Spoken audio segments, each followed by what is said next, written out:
नमस्कार न्यूज बार टुडे में आपका स्वागत है। मैं हूं सम्राट। आपको मैं ले चलता हूं देश दुनिया की खबर की ओर। प्रधानमंत्री नरेंद्र मोदी ने आज नई दिल्ली में आध्यात्मिक गुरु श्री प्रभुपाद की 150वीं वर्षगांठ के अवसर पर आयोजित कार्यक्रम को संबोधित करेंगे। लोकसभा के आज यूपीए शासन के दौरान देश की खराब आर्थिक स्थिति को उजागर करने वाला श्वेत पत्र लगाएगी सरकार। भारत म्यांमार के बीच मुक्त आवागमन समाप्त, केंद्रीय गृह मंत्री अमित शाह ने की घोषणा। आज 15 राज्यों में राज्यसभा की 56 सीटों पर चुनावी अधिसूचना जारी है। ढाका में आज अंडर 19 महिला चैंपियनशिप 2024 में फाइनल में भारत का सामना बांग्लादेश से होगा। ओटीपी के अंतरिक्त नई वैकल्पिक प्रणाली के उपयोग से डिजिटल भुगतान कर सकेगी, गवर्नर शक्तिकांत दास ने कहा। विदेश मंत्री डॉक्टर सुब्रमण्यम जयशंकर कल ऑस्ट्रेलिया के पर्थ में 7वें हिंद महासागर सम्मेलन के उद्घाटन सत्र को संबोधित करेंगे। कांग्रेस पार्टी की गारंटियां हर राज्य में विफल रही है, अनुराग सिंह ठाकुर ने कहा। विमान निर्माता कंपनी एयरबस ने भारत में निर्मित होने वाले विमान दरवाजे का सबसे बड़ा निर्यात ऑर्डर दिया है।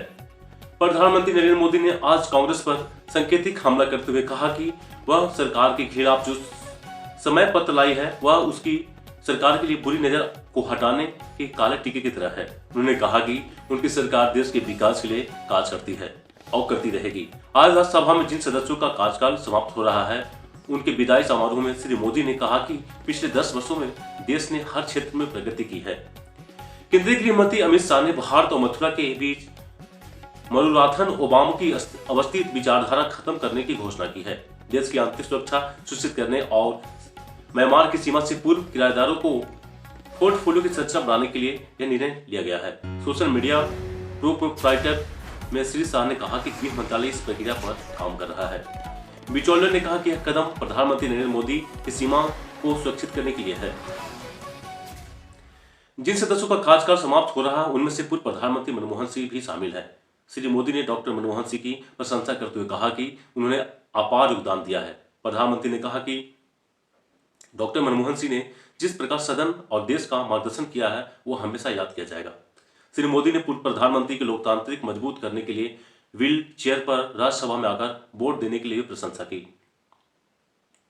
सदन में विपक्ष के नेता मल्लिकार्जुन खड़गे ने कहा कि समर्थकों को जल्दबाजी में शामिल नहीं किया जाना चाहिए और उन पर विपक्ष की चर्चा होनी चाहिए।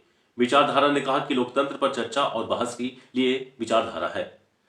सरकार आज बिजनेसमैन के शासनकाल के दौरान देश की खराब आर्थिक स्थिति को कवर करने वाला है। श्वेत पत्र लाएगी। सांसद के बाहर विपक्ष अर्जुन ने बातचीत में केंद्रीय मंत्री राम मेघवाल ने कहा कि कांग्रेस ने 2014 में देश की जो आर्थिक स्थिति थी उसका जिक्र करना जरूरी है। उन्होंने कहा कि श्वेत पत्र केंद्रीय वित्त मंत्री द्वारा प्रस्तावित बजट का हिस्सा है। इस बीच कांग्रेस सरकार के खिलाफ यम पत्र लेकर आई है। नई दिल्ली में दस्तावेज जारी करते हुए पार्टी अध्यक्ष मल्लिकार्जुन खड़गे ने आरोप लगाया कि स्थिर सरकार देश में बेरोजगारी जैसी मुख्य बेरोजगारी की बात नहीं करती। उन्हें यह भी आरोप लगाया कि केंद्र द्वारा केरल, कर्नाटक और तेलंगाना जैसे गैर भाजपा राज्यों के साथ भेदभाव किया जा रहा है। भाजपा के वरिष्ठ नेता रविशंकर प्रसाद ने श्याम पत्र को लेकर कांग्रेस पर धावा बोल दिया। उल्टी ने कहा कि कांग्रेस की नेतृत्व वाली पार्टी सरकार का स्मारक नहीं चला पाया। उनके कार्यकाल के दौरान देश की अर्थव्यवस्था स्थिति में नहीं थी।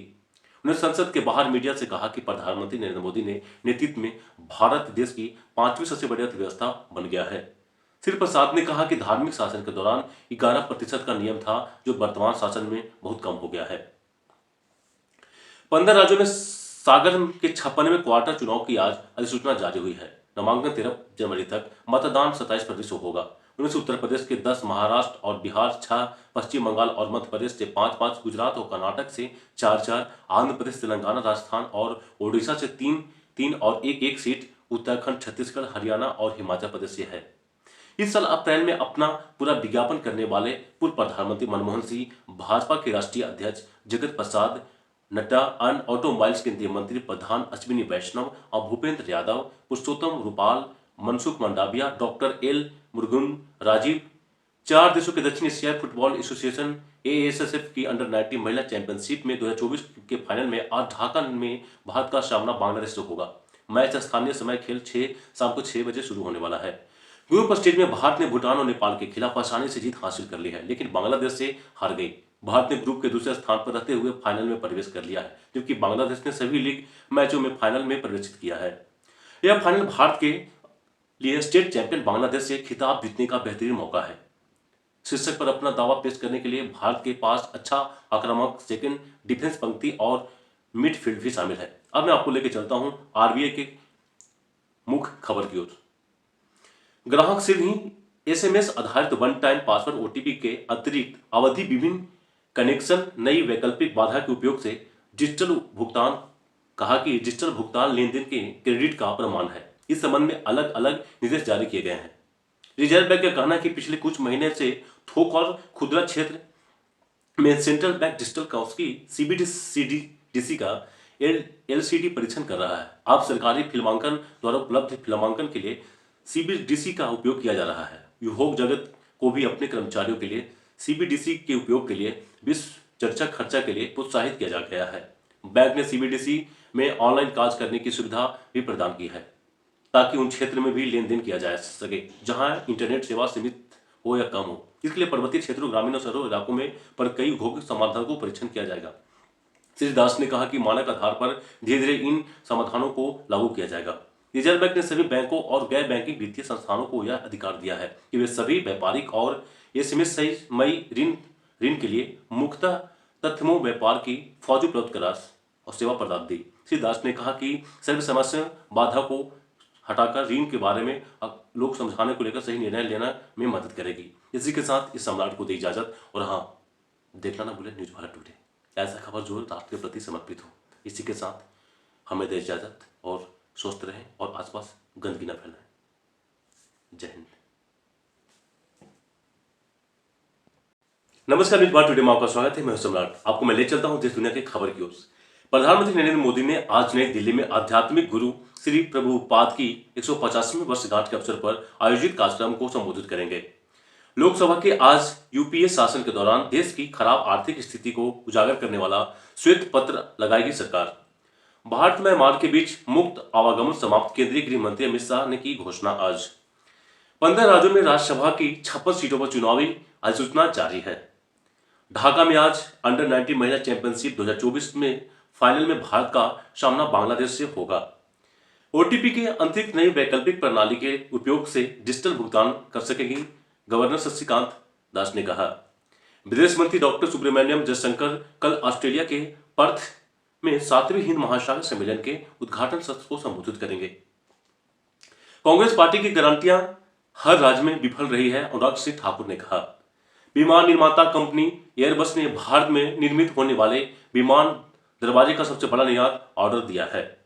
प्रधानमंत्री नरेंद्र मोदी ने आज कांग्रेस पर सांकेतिक हमला करते हुए कहा कि वह सरकार के खिलाफ जो समय पत्र लाई है वह उसकी सरकार के लिए बुरी नजर को हटाने के काले टीके की तरह है। उन्होंने कहा कि उनकी सरकार देश के विकास के लिए कार्य करती है और करती रहेगी। आज राज्यसभा में जिन सदस्यों का कार्यकाल समाप्त हो रहा है उनके विदाई समारोह में श्री मोदी ने कहा कि पिछले 10 वर्षों में देश ने हर क्षेत्र में प्रगति की है। केंद्रीय गृह मंत्री अमित शाह ने भारत और मथुरा के बीच मरुराथन ओबामा की अवस्थित विचारधारा खत्म करने की घोषणा की है। देश की आंतरिक सुरक्षा सुनिश्चित करने और म्यांमार की सीमा से पूर्व किराएदारों को पोर्टफोलियो की संरचना बनाने के लिए यह निर्णय लिया गया है। सोशल मीडिया प्रोप्राइटर में श्री शाह ने कहा कि गृह मंत्रालय इस प्रक्रिया पर काम कर रहा है। बिचौलियों ने कहा कि यह कदम प्रधानमंत्री नरेंद्र मोदी की सीमा को सुरक्षित करने के लिए है। जिन सदस्यों का कार्यकाल समाप्त हो रहा है उनमें से पूर्व प्रधानमंत्री मनमोहन सिंह भी शामिल हैं। श्री मोदी ने डॉक्टर मनमोहन सिंह की प्रशंसा करते हुए कहा कि उन्होंने अपार योगदान दिया है। प्रधानमंत्री ने कहा कि डॉक्टर मनमोहन सिंह ने जिस प्रकार सदन और देश का मार्गदर्शन किया है वो हमेशा याद किया जाएगा। श्री मोदी ने पूर्व प्रधानमंत्री के लोकतांत्रिक मजबूत करने के लिए व्हील चेयर पर राज्यसभा में आकर वोट देने के लिए भी प्रशंसा की। सदन में विपक्ष के नेता मल्लिकार्जुन खड़गे ने कहा कि समर्थकों को जल्दबाजी में शामिल नहीं किया जाना चाहिए और उन पर विपक्ष की चर्चा होनी चाहिए। विचारधारा ने कहा कि लोकतंत्र पर चर्चा और बहस के लिए विचारधारा है। सरकार आज बिजनेसमैन के शासनकाल के दौरान देश की खराब आर्थिक स्थिति को कवर करने वाला है। श्वेत पत्र लाएगी। सांसद के बाहर विपक्ष अर्जुन ने बातचीत में केंद्रीय मंत्री राम मेघवाल ने कहा कि कांग्रेस ने 2014 में देश की जो आर्थिक स्थिति थी उसका जिक्र करना जरूरी है। उन्होंने कहा कि श्वेत पत्र केंद्रीय वित्त मंत्री द्वारा प्रस्तावित बजट का हिस्सा है। इस बीच कांग्रेस सरकार के खिलाफ यम पत्र लेकर आई है। नई दिल्ली में दस्तावेज जारी करते हुए पार्टी अध्यक्ष मल्लिकार्जुन खड़गे ने आरोप लगाया कि स्थिर सरकार देश में बेरोजगारी जैसी मुख्य बेरोजगारी की बात नहीं करती। उन्होंने यह भी आरोप लगाया कि केंद्र द्वारा केरल, कर्नाटक और तेलंगाना जैसे गैर भाजपा राज्यों के साथ भेदभाव किया जा रहा है। भाजपा के वरिष्ठ नेता सविश्व पत्र को लेकर कांग्रेस पर धावा बोल दिया। पुत्री ने कहा कि कांग्रेस की नेतृत्व वाली पार्टी सरकार का स्मारक नहीं चला पाया। उनके कार्यकाल के दौरान देश की अर्थव्यवस्था स्थिति में नहीं थी। उन्होंने संसद के बाहर मीडिया से कहा कि प्रधानमंत्री नरेंद्र मोदी ने नेतृत्व में भारत देश की 5वीं सबसे बड़ी अर्थव्यवस्था बन गया है। श्री प्रसाद ने कहा कि धार्मिक शासन के दौरान 11% का नियम था, जो वर्तमान शासन में बहुत कम हो गया है। 15 राज्यों में सागर के 56वें क्वार्टर चुनाव की आज अधिसूचना जारी हुई है। नामांकन 13 जनवरी तक, मतदान 27 फरवरी से होगा। उनमें से उत्तर प्रदेश के 10, महाराष्ट्र और बिहार 6, पश्चिम बंगाल और मध्य प्रदेश से 5-5, गुजरात और कर्नाटक से 4-4, आंध्र प्रदेश, तेलंगाना, राजस्थान और ओडिशा से 3-3 और 1-1 सीट उत्तराखंड, छत्तीसगढ़, हरियाणा और हिमाचल प्रदेश से है। इस साल अप्रैल में अपना पूरा विज्ञापन करने वाले पूर्व प्रधानमंत्री मनमोहन सिंह, भाजपा के राष्ट्रीय अध्यक्ष जगत प्रसाद नड्डा, अन्य ऑटोमोबाइल्स केंद्रीय मंत्री प्रधान अश्विनी वैष्णव और भूपेंद्र यादव, पुरुषोत्तम रूपाल, मनसुख मंडाविया, डॉक्टर एल मुरुगन, राजीव, 4 देशों के दक्षिण एशियाई फुटबॉल एसोसिएशन AASSF की अंडर-19 महिला चैंपियनशिप में 2024 के फाइनल में आज ढाका में भारत का सामना बांग्लादेश से होगा। मैच स्थानीय समय खेल शाम को 6 बजे शुरू होने वाला है। ग्रुप स्टेज में भारत ने भूटान और नेपाल के खिलाफ आसानी से जीत हासिल कर ली है, लेकिन बांग्लादेश से हार गई। भारत ने ग्रुप के दूसरे स्थान पर रहते हुए फाइनल में प्रवेश कर लिया है, जबकि बांग्लादेश ने सभी लीग मैचों में फाइनल में प्रवेशित किया है। यह फाइनल भारत के लिए स्टेट चैंपियन बांग्लादेश से खिताब जीतने का बेहतरीन मौका है। शीर्षक पर अपना दावा पेश करने के लिए भारत के पास अच्छा आक्रामक सेकंड डिफेंस पंक्ति और मिडफील्ड भी शामिल है। अब मैं आपको लेकर चलता हूं RBI के मुख्य खबर की ओर। ग्राहक शीघ्र ही SMS आधारित वन टाइम पासवर्ड OTP के अतिरिक्त अवधि विभिन्न कनेक्शन नई वैकल्पिक बाधा के उपयोग से डिजिटल भुगतान। कहा कि डिजिटल भुगतान लेनदेन के क्रेडिट का प्रमाण है। इस संबंध में अलग अलग निर्देश जारी किए गए हैं। रिजर्व बैंक का कहना है कि पिछले कुछ महीने से थोक और खुदरा क्षेत्र में सेंट्रल बैंक डिजिटल काउंस की CBDC का LCD परीक्षण कर रहा है। अब सरकारी फिल्मांकन द्वारा उपलब्ध फिल्मांकन के लिए CBDC का उपयोग किया जा रहा है। उद्योग जगत को भी अपने कर्मचारियों के लिए CBDC के उपयोग के लिए विश्व चर्चा खर्चा के लिए प्रोत्साहित किया जा गया है।